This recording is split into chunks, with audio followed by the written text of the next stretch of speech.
Hey, so I don't know about you, but over the years, we're getting to the point now where we've all got a little bit of old tech lying around. This is an iPad mini. There are always ways you can recycle them and you can send them off and they can kind of bring them back into distribution. Or sometimes they're just recent enough that you might think to yourself, I don't want to get rid of it because it might come in handy. I've got a couple of those, and recently been taking a lot of photos, thinking to myself, what if I could turn one of these into a picture frame? That way I can display all of my nicer photos on, especially with iPads, retina displays and some of the more vibrant colors. But at the same time, I don't have to just print it out, put it on the wall and it just be that one image. I can have it rolling through. Of course, there are picture frames on the market out there, but in this way, I can recycle both some timber and I can recycle a piece of technology and keep going through. So watch as I picture frame one of my iPads. Give it a consideration. If you've got one lying around, you might want to do something similar. So check the video out and let's go.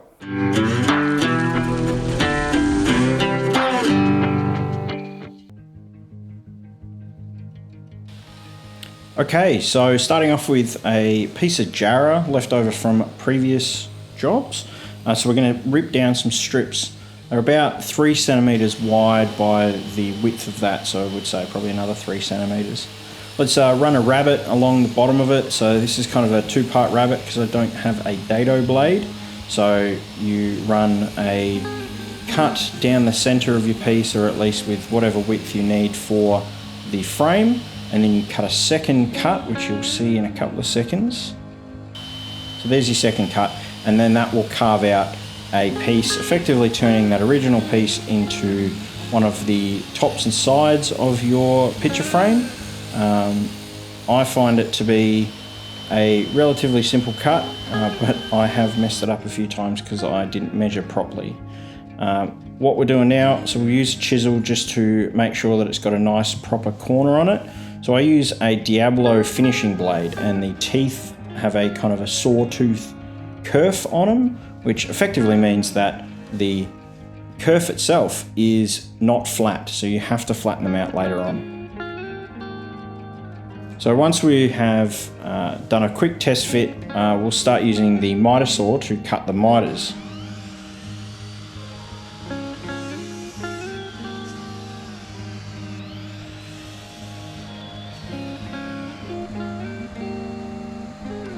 And I find these, the easiest way to do this is just to cut each piece and then move around to identify the length you need for the next piece, instead of, say, trying to measure 2 sides for the same length, because each corner potentially might need a millimeter less or more.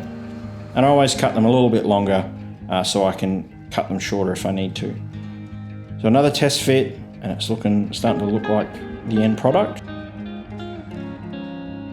So for a quick glue up, I decided just to butt joint them, so just to glue end grain to end grain, mostly because I figured there wasn't going to be too many other ways, either a spline or to potentially try and put some form of dowel, tiny dowel in there. I just didn't think it was worth it. So far so good after the fact, but here is my getting the special tool you can get for making these. This is my little technique for holding those corners in, which is just to use a ratchet strap and then to use a couple of right angled pieces, which these are little aluminium right angled clamps, and then I use them without their clamping function.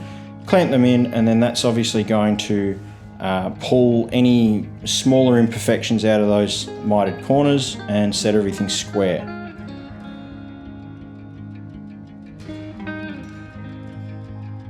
Always wipe that glue off, helps with sanding later on.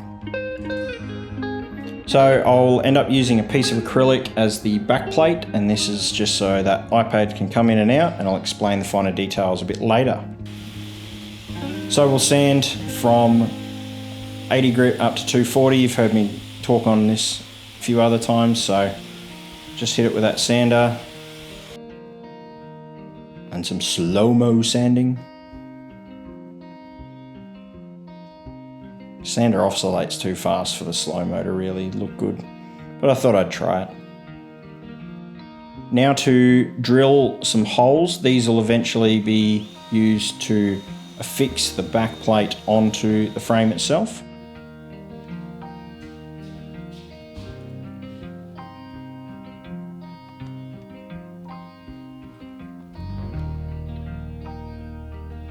Here I'm marking out where the home button is, ready to drill, and then to eventually carve out a spot there where you're going to be able to access the home button. That way you can still access the menu and so on the iPad without needing to take it out of the frame.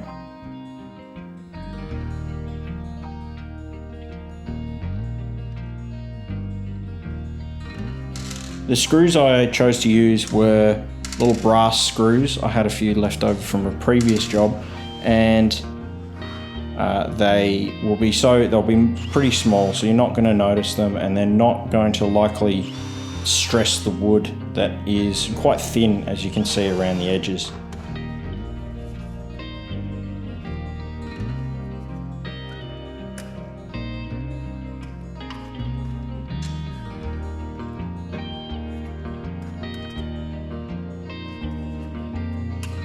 And here I show off my amazing hand tool skills, and you'll understand what I mean right about now.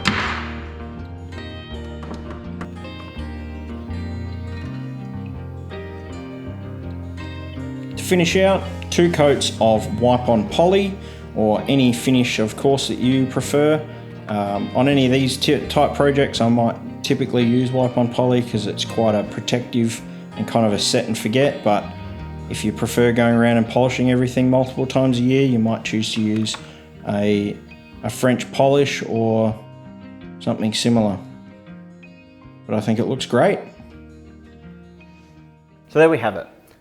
The iPad itself provides a little bit of a border on the inside there, and it kind of hides the fact that of course we've got to take a nook out so then we can access the home button, of course. You'll have to make sure that you dig out a hole as well for charging port. On the back we've got acrylic, sorry for my fingerprints there, and just some screws with no glue to hold the back plate on. This both allows the iPad a little bit of breathability, but mostly it just allows you to take the back plate off when you need to. One other thing that I designed at the time, I didn't realize I'd done this, is that you can reorientate this piece here to set it vertically if you need to.